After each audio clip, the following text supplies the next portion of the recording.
All right, time for another one. What's good, everybody? This is Ryan Johnson with MoneyBass.com. All right, guys, back again, another Tuesday night live stream. Gonna give you guys a few minutes to go ahead and kind of make your way into the live stream. And as always, please make sure you hop into the comment section. Just drop a quick comment for me. Let me know if you can hear me okay, see me okay. You guys pretty much know the routine if you have been coming to my live streams and are a member of my channel. So I appreciate you guys coming back. And as you guys saw, we're going to kind of touch on a topic that we discussed last week, but we have a little bit, a little something else that we can kind of add to the conversation. Just add a little more excitement to it and just kind of see what your perspective is, what mine is, and, just kind of toss some ideas around. And also just see who has actually seen the debate that I listed in the title of the live stream for tonight. And guys, like I said, make sure as you come in, I see some guys making their way into the live stream. Just drop a quick comment for me so I can see who is joining us tonight. And just hit a quick 1 in the comment section, just so I know you guys can hear me okay and see me okay. All right, I see a few of you guys going ahead and hopping in there. And so basically what we'll do is just kind of stick to the same routine, guys, as far as the the agenda for tonight. So I'll just kind of let you guys come into the live stream, give a few shout outs, then we will get right into the subject for tonight. And like we started doing last week, just kind of mixing in the how would you fish it segment. And that is where I will bring up some actual footage from being out on the lake. And sometimes it'll be some live imaging, of course, because on this channel we do kind of go over live imaging a lot as far as settings, just kind of how you guys are doing out there on the water with it, just to kind of help everybody get a little better with their electronics in general. And sometimes it'll be, like I said, live imaging. It could be side imaging, could just be no electronics at all, just going out there and going for what based on what you see, that skill that that we hear so much about. So we put that to use over here too, guys. All right, so I see we have some people checking into the live stream. So let me go ahead and see who we have. All right, so we have Tim. What is going on? Hit me with the 1 to let me know everything is looking okay. Everything sounds pretty good. All right, and we have Joshua B. Fishing. What is going on? Good to see you coming into the live stream. Joshua B. Fishing says, Randy, who? Yeah, man, Randy, who? Yeah, you know who we're talking about again tonight, guys. But it's not really so much about the person, but it's about the topic, because there are some people out there that share those same views, and just kind of getting a feel for exactly what are the percentages? Are there more people that are for just getting rid of LiveScope, live imaging, Mega Live, Active Target, all of the live imaging systems in tournament settings? Some people are against it, just even going out fun fishing. So just kind of tossing some ideas around, guys. And the reason why I'm following up on this is because you guys have had a lot of comments, a lot of things to say in the comment section of just various videos. Some of you guys have hit me on my Instagram. Some of you have called me to kind of talk about the subject. So just figured I'd go ahead and touch on it again. So you guys can continue getting your thoughts out on that. All right. And also, guys, I want to give a special shout out to Joshua B. Fishing. He is the person that designed this logo, the MoneyBass logo. Really, really appreciate that. Make sure you guys go and check out his channel. He does a lot of kayak fishing, tournament fishing, and things like that. So he uses electronics also, and he has some great videos, guys. So make sure you go and check out Joshua B. Fishing. Just search his channel on YouTube and it will come right up. All right, so Joshua hit me with the 1, and then we have Darren Pearson. What is going on? Have Darren Pearson. He says, I made it here tonight. All right, so yeah, Darren's always hopping in the comments and getting active, putting his thoughts and everything, and they're really, really appreciate it. All right, and then Tim Williams says, been a while, been busy. Yeah, man, you know how it is. I mean, everybody gets a little busy every once in a while, but got to squeeze in a little time to make it, check everything out, see everything's going. All right, we have Texas Snoop 2010 checking in. All right, glad to have you back. Hit me with the 1. All right, and then we have Lance Irwin. What is going on? Glad to have you checking into the live stream. Deshaun Peck is back. All right, Deshaun, glad you made it to the live stream. All right, and let's see who we. Okay, so we have a special guest. check it in. So we have Quentin. Darren Pierce says, also, my brother Quentin is here at my house. All right, so I'm going to have to get Quentin back out there on the lake again. He kind of beat up on me last time we were out on the lake. And I think he beat up on Darren too. So we got to get some redemption out there. We got to get Quentin back out on that lake. Uh-oh, guys. And we have somebody checking in for the live stream. Larry Gaines, what is going on, man? Really, really appreciate you stopping in to check out the live stream. Hey guys, and as always, make sure you guys get active down in the comment section. It just kind of adds a little more excitement. Just let me see what your opinions are, what you think about things. And also, if any of you have actually seen the debate that we are going to be discussing between basically Randy Blaukat and the Stiff Rods podcast. Those are some college fishermen that basically he met up with and had the debate with. So if any of you guys actually saw that debate, just put a yes in the comment section. I just want to see how many guys are going to be already familiar with the topic as far as what their different viewpoints were, and if you feel that one person may have had better points than the other, just kind of get some feedback on that. And we also have Vernon Neal checking in. What is going on? Glad you made it back to the live stream. All right. Okay. So I see somebody says they have seen that live stream. So Lance Irwin says, yes, he did see the live stream. All right. So yeah. So if you guys have seen that live stream again, please just put a yes in there. I just want to kind of get an idea of how many people have actually already seen it. And what I'm going to do is just pull up a few different snippets from the live stream itself, and just kind of put like my opinion or what I think about the topic or whatever that they discuss at that moment. And I'll play a little bit of what Randy says and a little bit of what the guys from the podcast say. And also, I'd be interested in hearing what you guys have to say. And actually, what I will do, guys, is I'm going to drop this link in the comment section.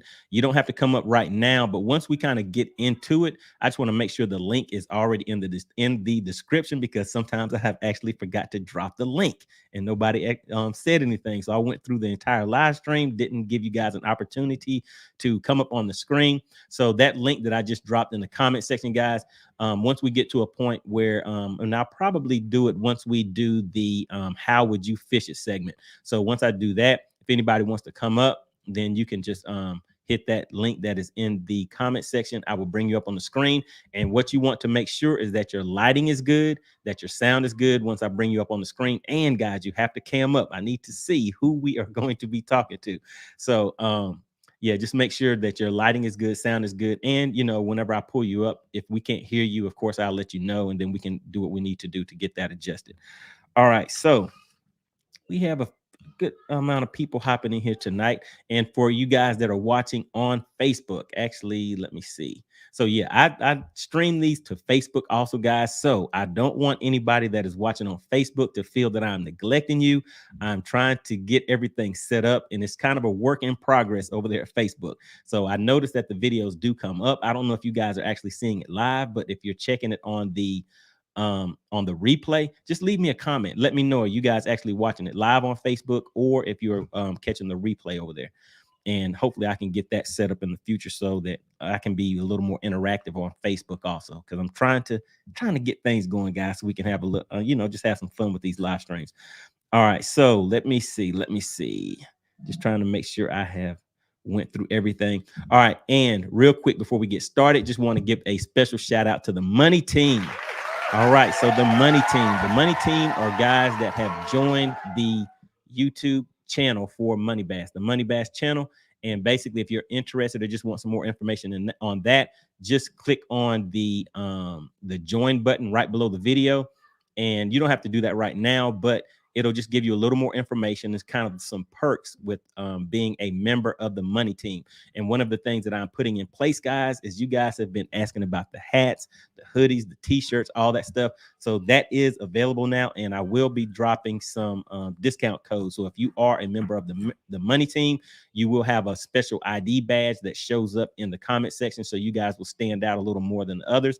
But like I said, just click the join button down there, guys, and you will see the information that I'm referring to. And it's just a way, to kind of help out the channel, show some support for the channel as we kind of end this year and get ready to head into the next year's tournament season. All right, so let's see. We have a few more comments and then we'll go ahead and hop into it, guys. How about that? All right, so Tim Williams says yes. So we have I'm sorry, Lance Irwin, and we have Tim Williams. Both of them are hitting me with the yes, saying that they did watch the the debate that was online. I did put a poll up earlier today and put a link to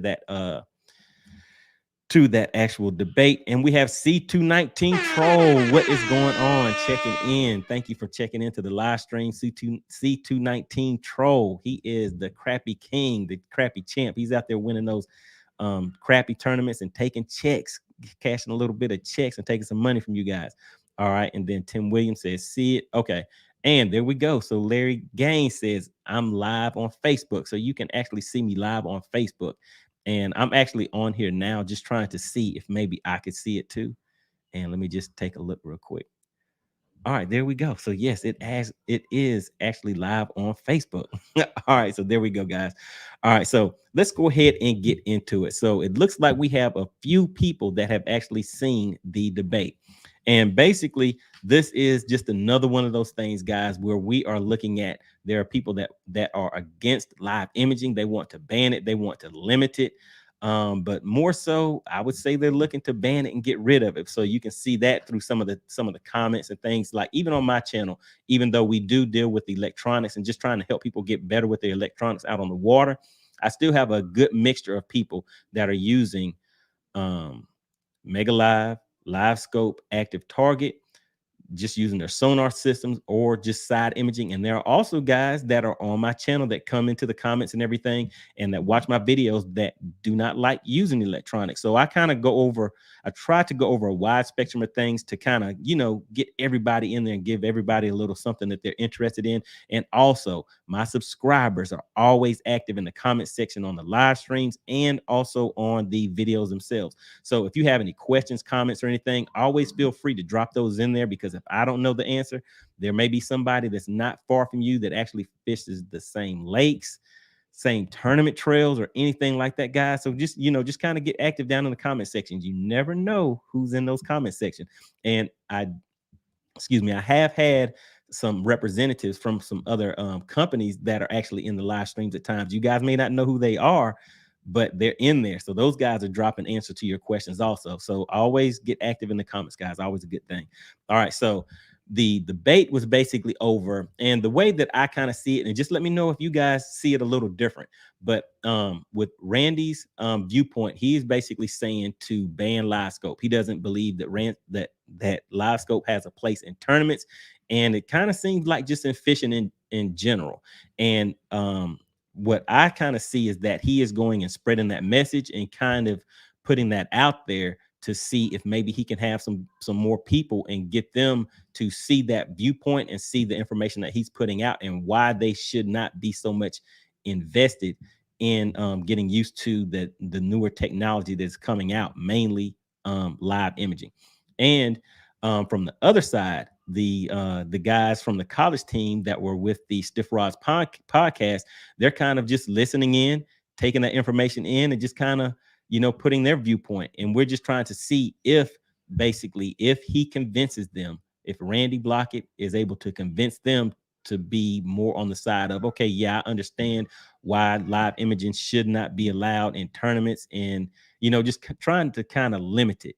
And that is kind of how I see the debate. So in a sense, he wins that debate if he's able to convince them or convince you. So like some of you guys are here, some of you guys are following along, and you are kind of on the side of getting rid of live imaging. All right, so what I'll do is go ahead and share my screen, guys. And I just have a few areas on here where I will just pull up and play some snippets from the live stream itself. And then, like I said, I want to hear and get some feedback back from you guys. Let me just drop this link in here again. So at any point, if somebody does want to come up, and maybe you could just wait in the back until we get to the segment where I'll start pulling people up on the screen. But like I said, I do want to get some feedback from you guys and pull one or two of you guys up on the screen and, just see what your thoughts are on the whole debate. All right, so just bear with me real quick. All right, let me pause that. All right, here we go. All right, guys. So I'm just going to share my screen and then pull up this video for you. All right, enlarging that.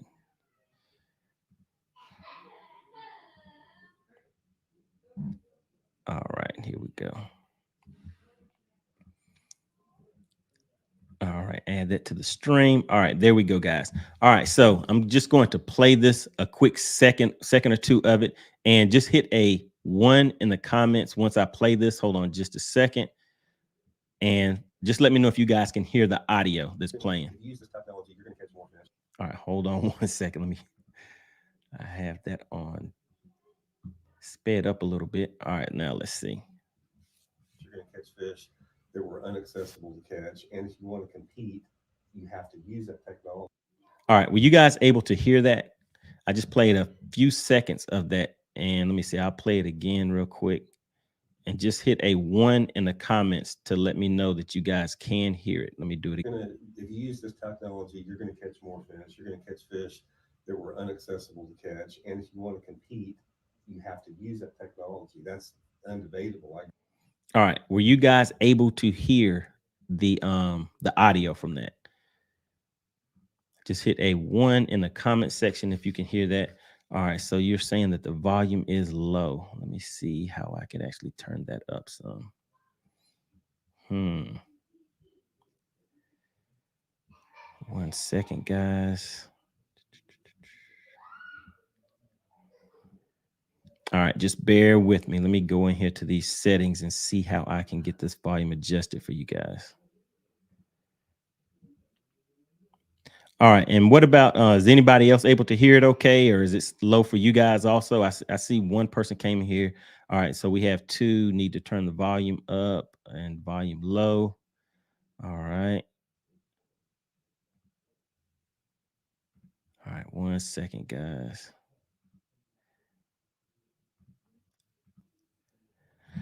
Okay, let me see.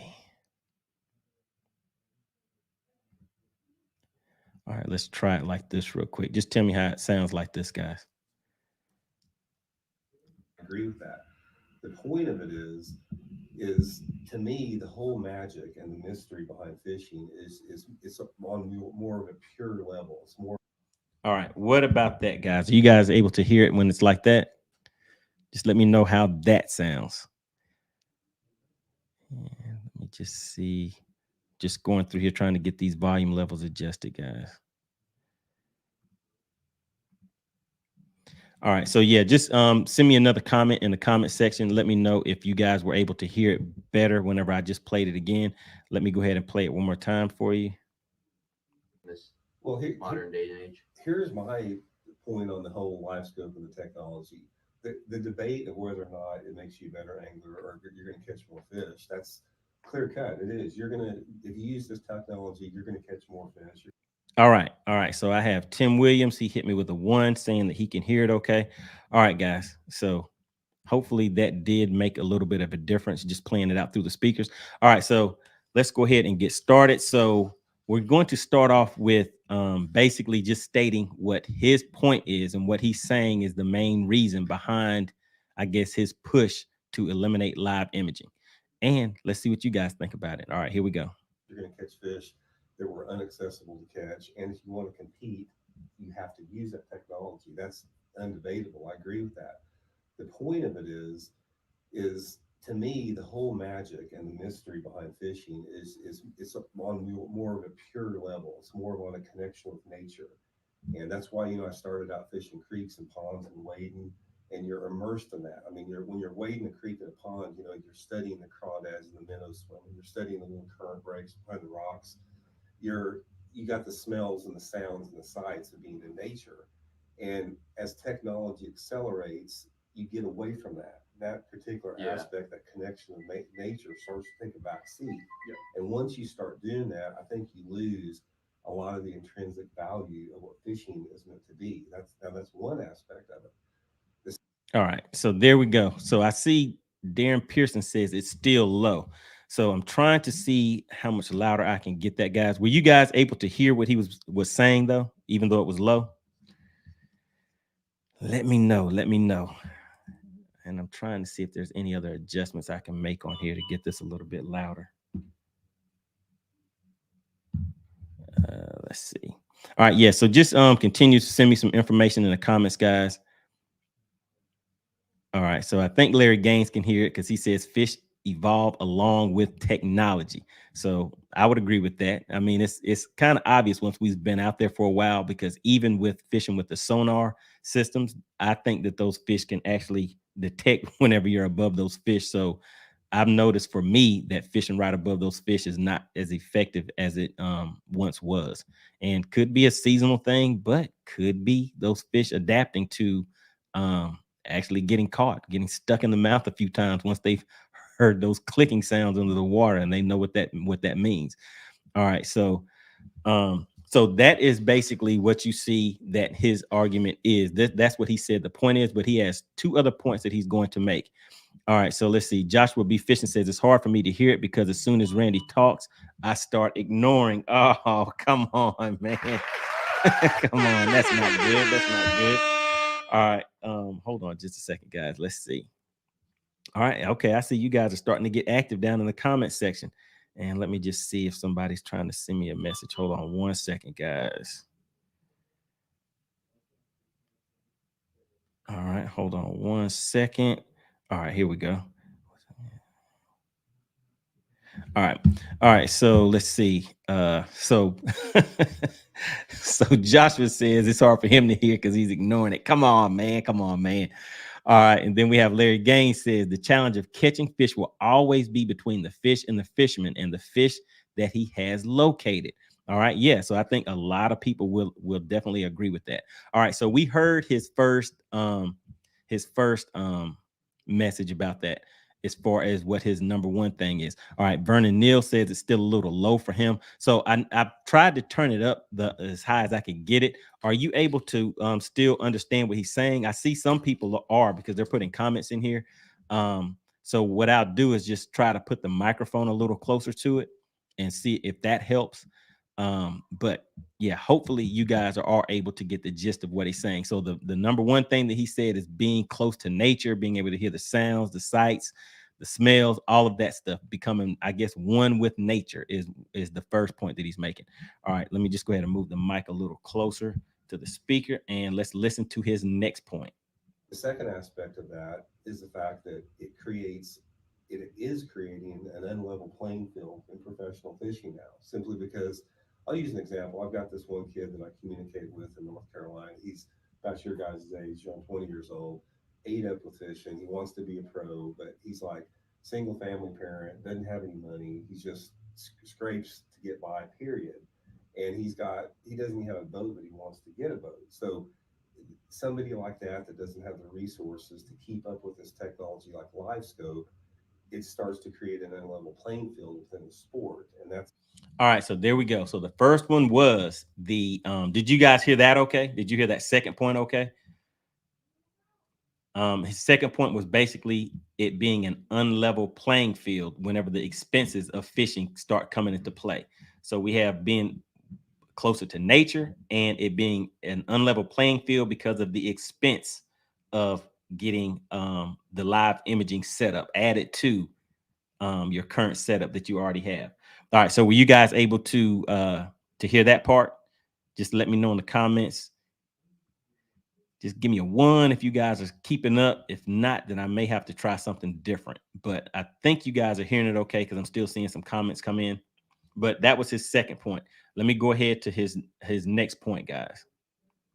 the second aspect of it. And then at some point, you have to ask yourself, I think everybody has a point at which it's like, we is there not going to be any type of limitation on technology in fishing? Because every single sport in the country, every single sport known, a legitimate sport, has some type of equipment limitations. Baseball, football, golf, bowling, everything. The only one that doesn't is bass fishing.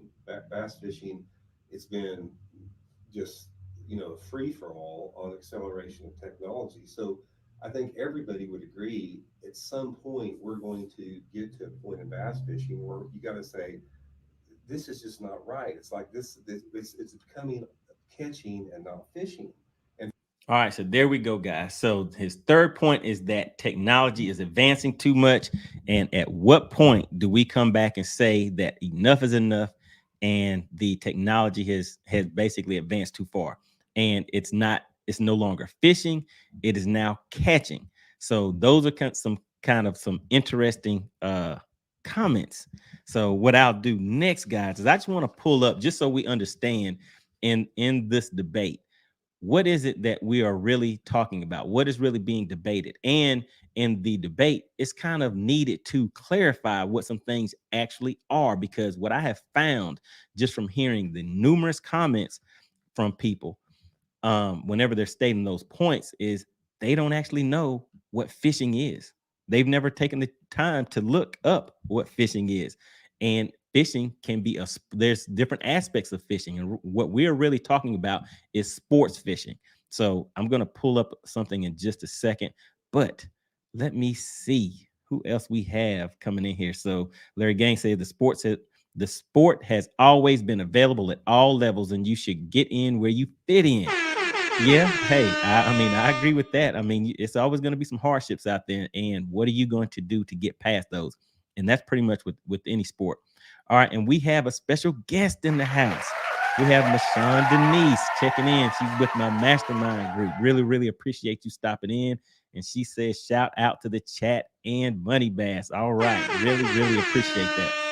All right, and let's see who else we have. Joshua B. Fishing says, Randy talks about live being cost prohibitive. Yes, that is one of the three things that he mentioned. And he said, but then he's got 10,000 of rods, reels, and lures. Tournament fishing costs money. Live imaging is a drop in the bucket. That is a definite rebuttal and an argument against one of those points, because as you'll see, even the guys that are sitting there, they're soaking all of this in. That's one of the rebuttals that they have, is that once you have invested all of these funds into fishing, should you really complain about adding another $1,500 to $2,000 into your cost to be able to stay competitive, especially if it's something that you are using to for livelihood, and you're fishing for money, fishing tournaments, trying to win those big checks. All right, and let's see who else we have. All right, so Randy is not saying he can't afford it. He is saying some cannot afford it. All right, so Lance Irwin. So, and really, guys, what I want to see is people that are like what Lance is saying, that are kind of can put some clarification into that, because that is kind of what I need. I don't want it to be a one-sided thing to where where we're just getting one side of the story. So if there's somebody that can provide some clarification, and the other good thing about it is Lance Irwin, let me just double check. I believe so Lance Irwin, he actually has seen the debate. So you will be able to put, a lot of perspective on it from both sides. And that will definitely be a good thing. So Randy is not saying he can't afford it. He is saying some cannot afford it. And I definitely can see that. But the thing about that, even if you take away live imaging, let's just take that away, how much would that remove from that budget? That's another $1,500 to $2,500, depending on what type of setup you get. But at these tournaments, what do people have invested in it? You have a truck, you have a boat. That boat is what, 50, 60, 70. Some people are spending $90,000 on their boats. The tackle, we see how much tackle costs, guys. So for us, we know that fishing is a very, very expensive sport. So when we're saying that some can't afford it, especially as you move into the level that Randy is fishing at, there's people that can't afford sports at once you get into those higher levels, because even with other sports, you have massage therapists, you have special trainers, you have all of these different type of things, your diet, all of these different type of things, that regardless of what you get into, there are going to have to be sacrifices that are going to need to be made in order for you to excel, if that is something that you are really devoted and dedicated to. And that's pretty much with anything. It's like your sacrifice versus your gains. Where do you want to fall into that? And as we see, there's some people that are sleeping in their cars. They're eating beans out of a can, or they're really toughing it out, and they're doing what it takes in order to be able to invest those funds that they need. And sometimes that drive is what will allow those people to excel versus someone that is in a position where they may be necessarily given stuff. People may see it that way, that people are given the easy way out. So for me, I don't know how strong of a argument it is to say some cannot afford it, because most can't even make it to that level. So saying that some can't afford it, it's like, where do we balance that out at? And how can we make anything available so that not just for most, but all the way down to some? So those that can't afford it, what can we do with anything in general to where we can make it available to everyone? So that's kind of where you run into kind of the people not quite understanding whenever someone says things like that, like it can't, like people can't afford it or some can't afford it, because that's true with just about anything that we're trying to get into. All right, and let me see. All right, Vernon says that he could hear it, but it was still low. Yeah, so I have it turned up. So I guess I'll try to have to figure out for the next time, guys, how I can get that volume a little bit higher for you guys. All right, and then Darren Pearson says, if you are fishing at a high tournament with the pros, if you cannot afford to buy the necessary equipment, then you should not be there. This is getting redundant, right? Okay. Yeah. So that's kind of what I'm saying. So once you get to that level of competition, it's kind of hard to understand when someone says that certain people can't afford it at that level. And even on the lower, the lower level tournaments, yeah, it's still kind of a hard thing, because I've talked to guys and heard guys talk about how they would, and even if you look at someone, say like Brian Latimer, he talks about that a lot, his journey and how he used to do yard, where he would do all kind of odd jobs and everything to get what he needed in order to be competitive. Because face it, guys, no matter what we do, there's always going to be someone that has more money than we do, that's better off than we are, and we're going to have to try to match that with our skill level. And at some point, like I said, it's not always a good thing. Someone that shows up with all of that stuff that, like, some of us may look at it and say it was given to them, they may not have the same drive and dedication that it takes to be able to make it to that higher level and stay consistent at it. But yeah, Lance, I definitely want you to keep chiming in, because, like I said, I want guys to hear both sides of it. And let me just go ahead and let me see, what was the next thing I was going to do. Hold on one second. And for me, the live scope was that. All right. So the other thing I wanted to do is, I just wanted to, because when someone had brought this up, when I was having a discussion about it before, what we talked about was actually what is fishing, the definition of fishing. And that was kind of something that kind of took them off guard, because when they heard the actual definition of it, it was not what they actually, for their definition of fishing, was not it. That was not their definition of fishing. And so one of the things that you noticed that he said was, it's getting more like catching and not fishing. But fishing, when you look up the definition of it, it says the activity of catching fish, either for food or for sport. And so what we're talking about is sport, guys. So catching the fish is definitely a part of it. And one of the main things that kind of stood out to me in the I guess in those first three things that he stated was that the way that he sees the just fishing in general, and how it relates to tournament fishing, and like I said, just in general, was that it's about being close to nature. And guys, one of the things that we have to keep in mind is the difference between what are facts and what are opinions. And at what point do you feel that your opinion, or the way that you think something should be, that is not a fact, it is an opinion, that should be forced or on someone else in some type of way?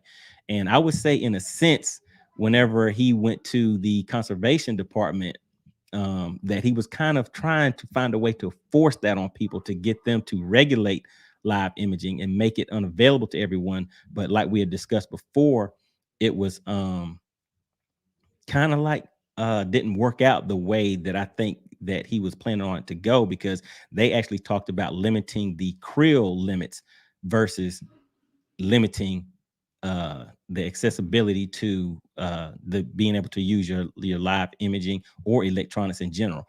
All right, so we have 360-second Campbell checking in. Glad to have you on the live stream. All right, and then let's see, Lance Irwin says the conversation should be far from the pros using LiveScope. It should be about a conversation all the way down to local weekend tournaments. Right. So, yes, so that is kind of how I see it, that we are talking about um, the higher level and the lower level tournaments. And I don't really see too much where it doesn't apply to all of that. So even if we go back and look at saying that someone can afford it and we're at a low level tournament, now we're at the lower level tournaments, it's still just a matter of sacrifice because people have the ability to determine where they want to put their funds at. Do you want to stay away from your family pre-fishing for 2 or 3 days versus somebody who may just go out and try to buy electronics? And how did they get the funds to buy that? They still traded their time for money. So people are trading their time for experience. And it's just kind of how you look at it. So even if we look at the local weekend tournaments, the being able to afford it, it's still kind of a hard thing to understand even at that level, because if someone is really dedicated to something, then they will make the necessary sacrifices because other people are definitely doing it. They're sacrificing time away from their family, they're sacrificing their money, they're sacrificing their bodies out there doing whatever type of work or labor that is taken for them to be able to get the funds to even enter into the fees, because tournament fees are what, some of them are 100, 200, $300 for just the local tournament sometimes, guys. So yeah, it's kind of a tough one.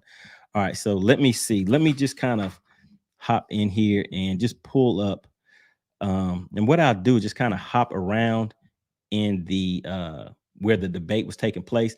And if any of you guys have any special point that you noticed in the debate, then make sure you drop that in the comment section, and we can kind of talk about that too. But let me go ahead and pull this back up real quick. Just bear with me, guys. All right, here we go. All right, so let me just skip to another point.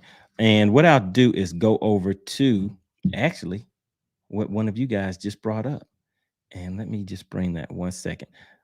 Just have to kind of scroll through and move this microphone a little closer.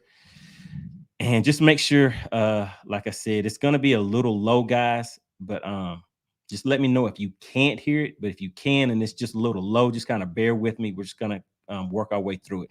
But let's go ahead and take a listen at one of the college guys, what he has to say about the topic. End up being the bank.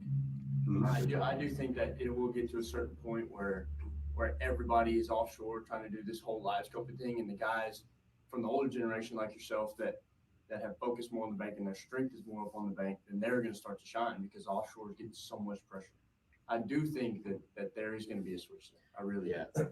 And I'm gonna go the same way. I agree that LiveScope definitely changed it, but where I'm gonna disagree at is definitely that I do not believe you have to have LiveScope to compete, especially at like a local tournament level. Obviously there's plenty of tournaments won on LiveScope, but you look at a top 10, and I fish as a co-angler. I just now got my first boat like 4 months ago. So I've never really had a chance to play around with LiveScope. I fished up north, and there's times where I've caught just as much weight as the guy up front, and he's live scoping, and all I'm doing.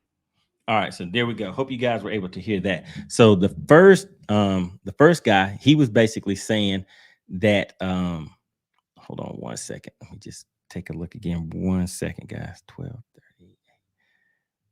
Just want to make sure I don't misquote him. Hold on one. Obviously, LiveScope is a tool, and times where I've caught just as much weight as the guy up front. Hold on and 1 second. He's live scoping, and all I'm Shine because offshore is getting so much pressure. All right, so I do think so what his point was that the fish are going to adapt to the electronics. So what he's saying was that eventually, the same way that some of us have started noticing that the fish were getting acclimated to the sonar whenever we're out trying to drop shot, those fish were a lot more finicky, and they seemed like they were aware. So what his point was is that the fish are going to start getting a lot of pressure offshore, and that is going to push those fish back shallow. So let me just take a listen real quick. I really And Yeah, and so that's pretty much that point with that, guys. But what do you guys think? Let me see. What do you guys think? Let's see. All right. So Larry Gaines, I think he watched the actual clip too. So he's saying that they were making some valid points. And let me see. We have somebody else stepping in here. We have Michael McDaniel. What is going on? Really appreciate you jumping into the live stream and just kind of putting some input into the conversation. So what does Michael McDaniel say? He says bass fishing is not fly fishing. That is fishing in its purest form.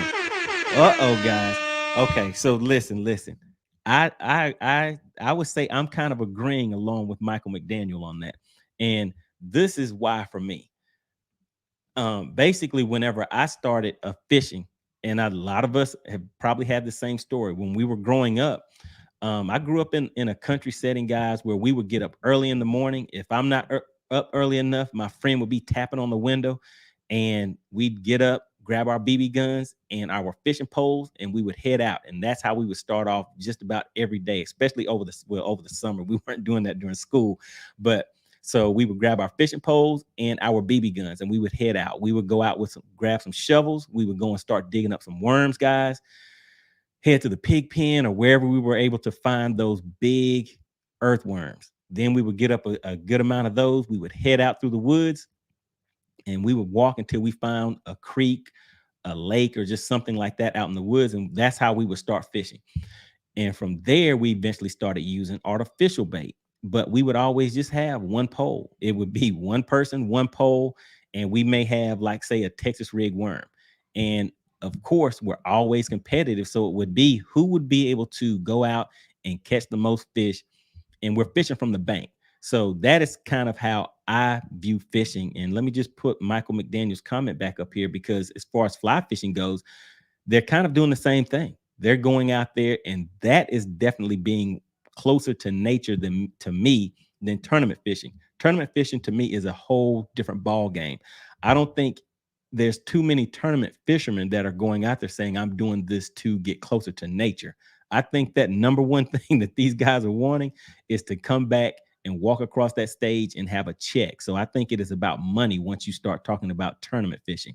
If you want to stick to where it is being closer with nature and things like that, to me, I go back to grab that one rod, that one reel, grab your tackle box and head out to the bank and run along that bank, whether you have to go over some rocks or whatever you have to do, but you're out there and you're, like he said, you're hearing those birds, you're hearing the water, the wind, all of that stuff. And that is kind of where I went from tournament fishing. And then I started fishing on a friend of mine's boat.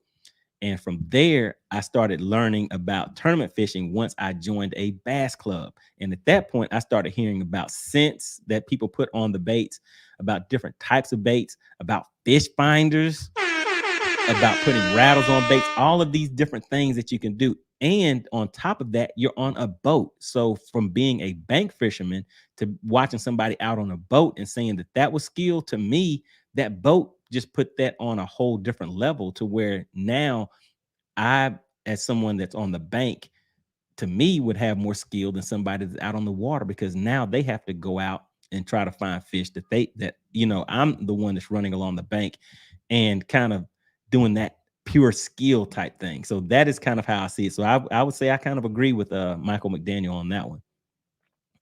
All right. Then we have 360-second Campbell says, long live forward facing sonar. All right. And then Darren Pearson, he says, like a young man said, even though the guy up front had LiveScope, he caught just as many bass from the back of the boat as he did. Just because you have LiveScope doesn't mean you're going to win with it. And that is definitely true, because you still have to get the fish to bite. And let's see. So Dustin Wright says, what's up, guys? All right. So we have some guys checking in, making this kind of an interesting topic. All right. And then Lance says, big Randy fan, but I do not support Randy's stance here. It reminds me of my mom refusing to get a smartphone while still using her flip phone. All right. Things not the same as 30 years ago. I got to let it go.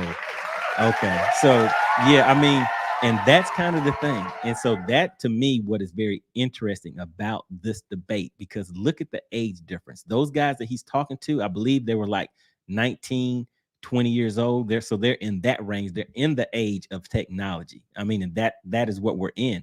And it is definitely going to be a hard battle to try to convince somebody to not look forward at technology in any type of sport. So even the things that you look at as far as something that you may think is simple, like track, for example. You're thinking of that is just that man in that track and he's running. Well, man or woman on that track and they're running as fast as they can, and that's as simple as it gets. But no, they take into consideration those outfits that they're wearing, those shoes that they're wearing, all of that stuff. The track itself, what is it made out of now versus back before? So even though something does appear to be simple to us because we're not in that field, because a lot of people will compare golf, they compare different things like that. But in a sense, all of these things are advancing in some type of way. Even the trainers and treatment that the athletes have, there are advancements in that. All right. And then Lance says he got to let it go. Yeah. And so and so for me, I don't think that I guess the argument in a sense, because I have not really heard anything that would make me say, well, yeah, that is the reason right there. Because like we heard his top 3 reasons that he mentioned earlier, and they're to me, they don't feel like strong things to convince a whole industry to change their standard. To me, what would make more sense is if you are really adamant about that and you feel and you're just strong, you feel strong in your stance, why not start a separate tournament trail? Because we have Joshua B. Fishing in here. I mean, Joshua B. Fishing fishes kayaks. So they didn't say, hey, get rid of those bass boats. We need to ban all bass boats and everybody come to kayak fishing. But we have someone that is coming to us and saying, hey, don't use LiveScope. Don't use live imaging. Don't use Mega Live. Don't use Active Target. So it's not that we are approaching someone saying, hey, well, you have to do this thing. But that is what someone is trying to impose upon people that may not have the same thoughts as them. And I think that is why that is going to be a losing argument, because in the end, I think the same people that are for banning it, if someone was to come along and tell them now we're going to ban something that you are okay with or tell you how you need to live, there will definitely be a problem. And people, you know what I mean? So it's like you always have to be kind of careful about what you wish for. All right. And then let's see. Dustin Wright says, took me 6 months to catch a bass on the Active Target. Yeah, I mean, just because you have the fish, and as you guys know, I mean, I've been out there and done some tournaments with my live imaging. I've done well in a lot of them, but there's been a few where, I came in with nothing to show at all. I mean, so yeah, I mean, and it wasn't like I wasn't seeing the fish. I was seeing a lot of fish. I was able to see how they're, how they're relating to the baits and everything. But I think for people that aren't very familiar with it, they see it as this magical thing. But the people that are getting getting real good with that technology, they're putting in time, effort. They are definitely making sacrifices to get to that point where they're at. All right. And then we have Maggie, the substitute teacher, checking in. All right, she is a strong supporter of the channel, guys. Make sure you check out her YouTube channel. She does healthy meals and basically substitutes. That's where that name comes from, the substitute teacher. She does teaching courses, classes, things like that will teach you how to substitute the unhealthy foods and start getting into better foods that are going to be healthier for you. And definitely that is something that we need out there on the lake, guys, because a lot of times, you guys know, we'll be out there and we'll try to go the whole day without eating, or we'll grab some junk food, something that's definitely not good for our health. So make sure you check out Maggie, the substitute teacher. She does daily uploads to her channel as far as different things that you can do, guys. And again, there are a lot of guys that are in our industry and a lot of guys that are basically subscribers to my channel that have health issues that will send me messages saying that I can't get out on the water right now because of whatever type of injury, or it may be a health thing to where they can't fish at all anymore. So we always have to keep our health in mind, guys. And I would say Maggie is definitely someone that can kind of help us keep that in check. So make sure you check out our channel. All right. Then we have Dustin Wright. I think Randy is just crying about all this to get views for his channel. So I mean, it's possible, guys, because yeah, on YouTube you do want to get some views, guys. So it definitely is a hot topic, and that is something that, you know, will get people coming and get people active. So, and I don't necessarily think it's a bad thing to you know, to bring up different topics, especially if there are people that share those views, and just try to see where people can actually meet at. And maybe it may be something that can be put into place. But like I was gonna say, guys, I think it is something to where the same way that Joshua would be fishing, he chose to do kayak fishing, right? They aren't into those big boats out there running 60, 70, 80 miles an hour on the lake. They're out there closer to nature, closer to, you know, all of those things. In a sense, to me, what he is saying that that they're looking for with banning live imaging. And I don't think banning live imaging is going to accomplish those things that he's asking so far. All right, and let's see. 360-second Campbell says fishing with forward facing sonar will teach you how live, let me see, fishing with forward facing sonar will teach you how to live with the cold sting of rejection. That is the truth. That is the truth. And it will hurt whenever you have some money on the line in the tournament and you're watching 100 fish just watch your bait and none of them will bite. And that does definitely happen, guys. All right. And then so Randy, let me see. Michael McDaniel says Randy wants bass fishing to be like fly fishing. I have a fly fishing background. Even if you see the fish, you can't make them bite. Yes, that is true. That is true, guys. All right, and let's see what we have. Larry Gaines says, I love what you're doing, Money Bass. Enjoy your Thanksgiving holiday. All right, Larry, hopefully I will see you out there on the lake again. I don't know what tournament you're going to be fishing next year, but I'm kind of looking and trying to put my tournament schedule together, but hopefully we'll meet up out there on the lake somewhere, and look forward to seeing you. But appreciate you checking into the live stream. All right, guys. All right, so what we're going to do, we've been running for about 50 minutes now, but like I said, some of you guys did see the debate. So we just kind of went over that a little bit, and I'll kind of look through my notes in just a second to see if there's any other points that I'll bring up. But what I want to do is just kind of take a break and get into the how would you fish it segment of the live stream. And for people that are just checking out the channel, if you don't know, what I would do previously, each week I would release a video where it would basically be how would you fish it, where I would show some actual on the water footage from a tournament or just out on the water during practice or something like that. And the footage may be my 360, could be sonar, could be live imaging, guys. So it would just depend on what I was doing at the time. I would take some footage for you guys. I would play that footage, and we would just kind of look at the conditions, the water depth, water temp, whatever we're seeing on that footage, and determine how would you fish it, what bait would you use, and why would you pick that bait. So let me go ahead and just cue that up real quick. Hold on one second. All right, hold on one second, guys. Just have to share my screen again. And this is going to be, let's see which one we're going to do, guys. All right, here it goes. All right, so this is going to be some live imaging. I just wanted to give you a quick look. Let me just pause it real quick. And just bear with me while I get this queued up for you guys. All right, here we go. All right, so basically what I'm going to do is just pull up this footage. We're going to take a look at the what we see on the screen, and then we're going to discuss how you would fish it. And I actually have another clip that I will play right after this, and then we'll kind of get into it. So you guys get active in the comments too. And again, the other thing, guys, always check the description of the videos.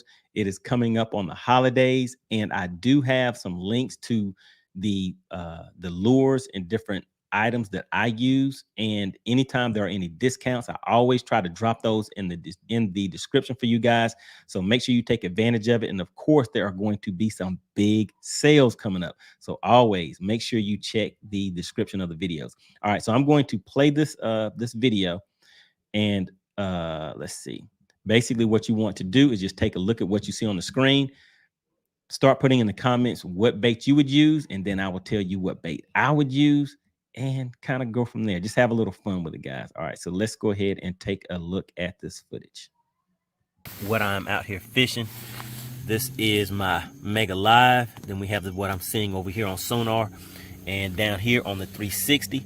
This entire area right here is what I'm fishing. And on my Mega Live, all I'm doing is just panning from left to right and just seeing different areas and seeing some of those fish move around down there. And then once I see the fish, I'll kind of cast over to it and see if I can get them to bite. Decent day, guys, but take a look at that. Doesn't that imaging look great? Gotta love it, guys. Gotta. All right, so there we go. That is the footage. So you guys are taking a look at that, and let me know, how would you fish it? What do you guys see in that clip that would make you choose the different well, whatever bait you would select? What do you guys think? I'm just waiting for 1 or 2, 3 guys to get active down in the comment section, and then I will show you guys what I actually used and how I fished that area. And just bear with me, guys. All right, let's see. What are you guys saying in the comments? Did you guys see that? Did you hear it okay? Did you see it okay? And let me just take a look at something else real quick while I'm waiting to get a few responses for that. All right, I see a few responses coming in. So give a few more guys a chance to kind of chime in on it. All right, let's see.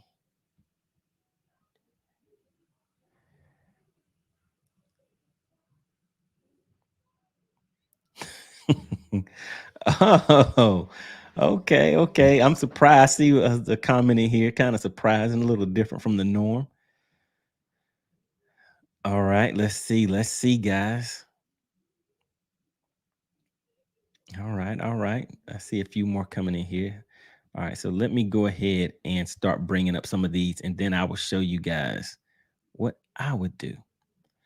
All right, so there we go. We have Lance Irwin says heavy cover. He would hit him with the jig. All right, hold on. Let me just switch this back over here, guys, so we can get things. All right, there we go. All right, so we have, who was that? Let's see, Lance Irwin. Yeah, so that jig, there we go. I mean, that is definitely a good option. And let me just share this back on the screen just a little bit so we can scroll through here a little bit. All right, there we go. I just want to take a look at the cover, get a good shot on it. All right, there we go. So you can kind of see that cover in there. So that jig, that would definitely be a good option to kind of drag that through there. You want something that is definitely weedless, and you see where we're sitting at. That is about, what, 15 feet of water. All right, so yeah, definitely a good option. I like that one. All right, and let's see who else we have chiming in. 360-second Campbell. Now he says that's a bait stealer, so I'm going to stay above it with a swim bait or jerk bait. Try not to what does he say? Try to call them up. Hey, man, I'm kind of surprised. What's going on, Mr. Crankbait, man? I thought you were definitely going to still stick with the crankbait.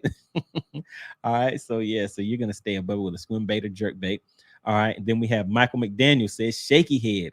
Hey, there you go. I mean, you can't go wrong with that. So that shaky head will get in there. And some of those, if those fish are finicky, sometimes that shaky head is definitely what you will need in order to pull those fish out of there. All right, and then we have Darren Pearson says, first thing I would do is throw a swim bait and then a spinner bait. And then if that didn't work, I would get over it and drop shot it. All right, so he says first thing is a swim bait. All right, and that is what 360-second Campbell said. So he would hit it with a swim bait too. So yeah, that's definitely an option. And then let me see, what else did he say? He said spinner bait. So yeah, that spinner bait, that can make it through those through that cover a lot. And that is something that I definitely want to get better with, is a spinner bait. I don't really throw it too often. I actually like using the flashy swimmer guys. So I'll throw that in place of a spinner bait. And remember, I will put links in the links in the description for the baits that I mentioned, but the flashy swimmer, that allows you to actually change the size of the swim bait that is on there. And it also has a little flash. It's kind of like an underspin. Basically, that's what it is, guys. But you're able to change out the swim bait on there a little bit better. And it is weedless. You can definitely fish that thing weedless. And then the other bait that he says is a drop shot. So I'm thinking that he's saying that he will cast that drop shot in there. And so, yes, that is definitely an option also. And for me, I more so like to drop my drop shot vertical. That's pretty much the only time you'll see me using that, because I throw it on 8-pound line. For me, I wouldn't throw a drop shot in there. So I'm pretty sure that he has a different setup for that. All right, so that's looking good. Then we have 362nd Campbell says that's a bait stealer. I'm going to stay above it with a swim bait or jerk bait. All right, so yeah, okay, so yeah, I saw that you put that in there. And then we have somebody stepping in. We have Red Boat coming into the live stream. What's up, money? Crankbait first, then a jig. Uh-oh, what is going on with that? Have a crankbait guy. So what's going on with that 362nd Campbell? He's still saying he would throw that crankbait in there. So let me just show you guys how I would basically attack that. So that for me is something that I would look at as either a crankbait or, and if I was to throw a crankbait, we see how that is about 10 to 15 feet deep. I would throw something, and this time of year, I like sticking to those bright colors, especially if I'm going after largemouth. And this is, I forgot what this one is, but I will put this in the description. I think this was it's a flat-sided bait by Strike King. And so, like I said, I'll put this one in the description, but this one right here, I would go ahead and let this go down there. As soon as I feel it start hitting that cover, I will kind of pause it a little bit and let it float up. I know some of you guys are out there, you're able to burn these baits through a lot of cover and structure like that. Maybe rocks for me, but as far as bringing that through a bunch of laydowns and brush and stuff like that, I haven't got to that point. And if it was just a little bit shallower, I would throw something like a square bill, but that was a little bit shallower than what I would actually throw that square bill. So I would try something like a crankbait. But the only downfall to that is, if you get this hung up, are you going to break it off, or are you going to go in there and try to retrieve it and mess up that spot? So let's say that is an area where you know those fish are down there and you can see those fish moving and you don't want to do that. The thing that I'm going to stick with, guys, is that jig.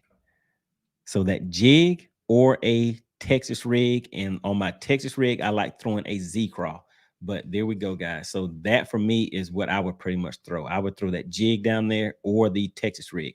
And for either one of those, I would throw that on a high. Let me just go ahead and move this out of the way.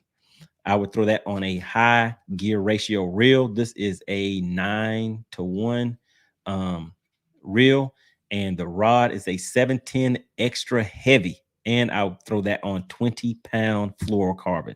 So that would be my setup, because I have been in situations where I've got a nice bite, but did not have that right line on there and never got to see the fish that hit it.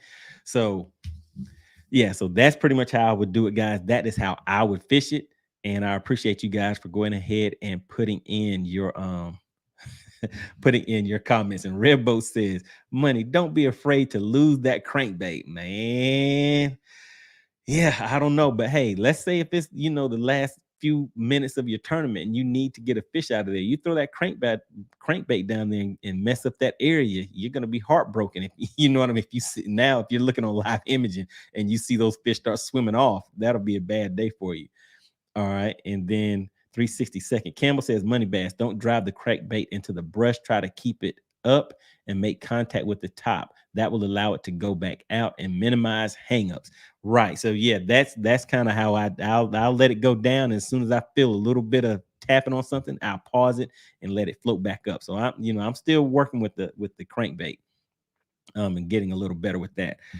All right, guys, let's see. What else did we want to take a look at? Let me just check something real quick. All right, just looking through my notes. All right, so yeah, so I pretty much went over the things that I wanted to in the in that debate, and was more so wanted to get some feedback from you guys about it. And I've got a little bit of feedback, and hold on, just trying to get everything back up again. because there was one other point that I wanted to show you guys.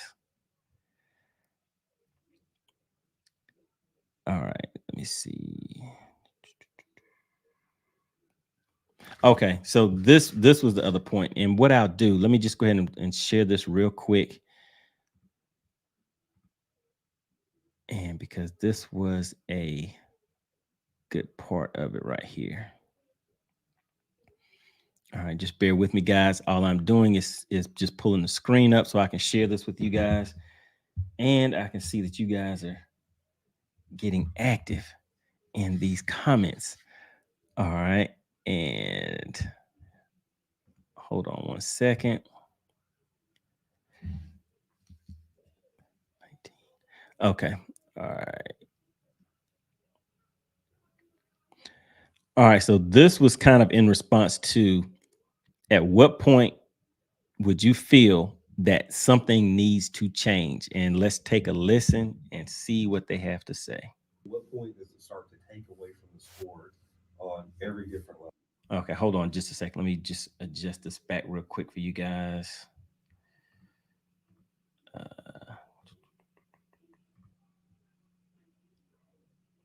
All right, here we go.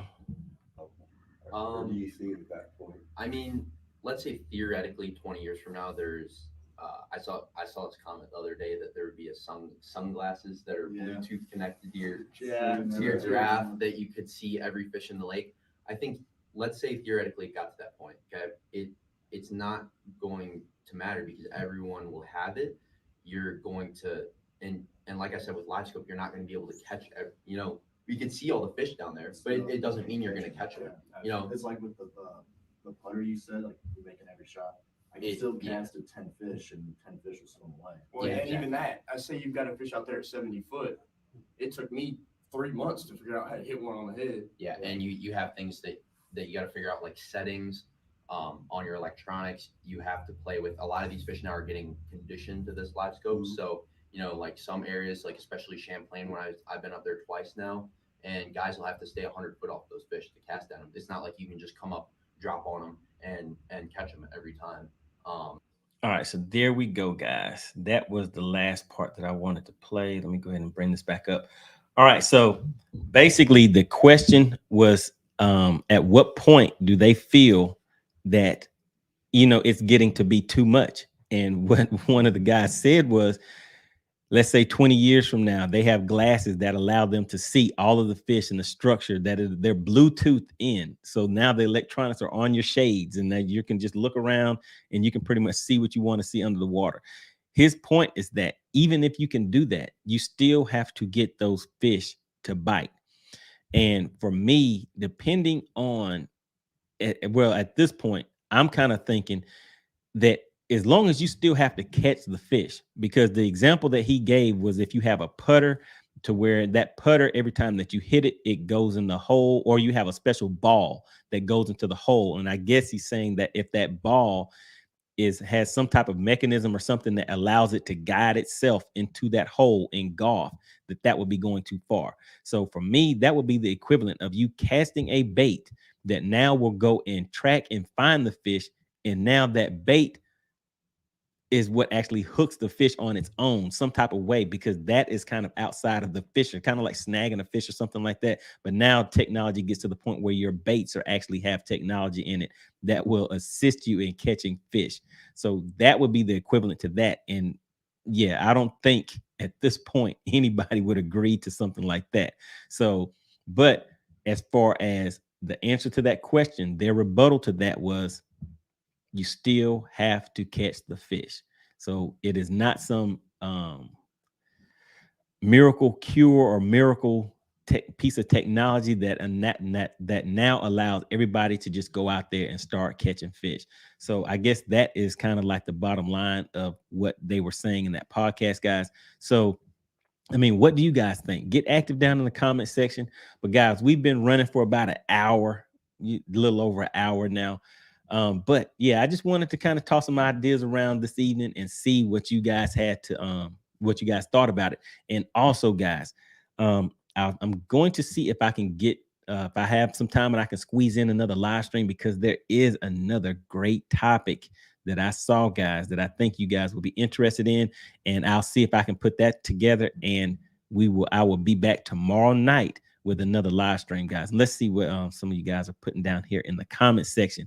We have hold on one second. Let me just switch this back over real quick. All right, so we have 360-second Campbell says, get some bait knockers. It's a must-have for crankbait fishing. Has saved me lots of money. Yes, that is definitely true. And I do have one of those, and I keep it right there on the deck. I actually have used it for spy baits, of course, crankbaits. And there has been a few times where I have actually used it to get my jig back out of the water. But yeah, definitely you want to keep a bait knocker on the on deck.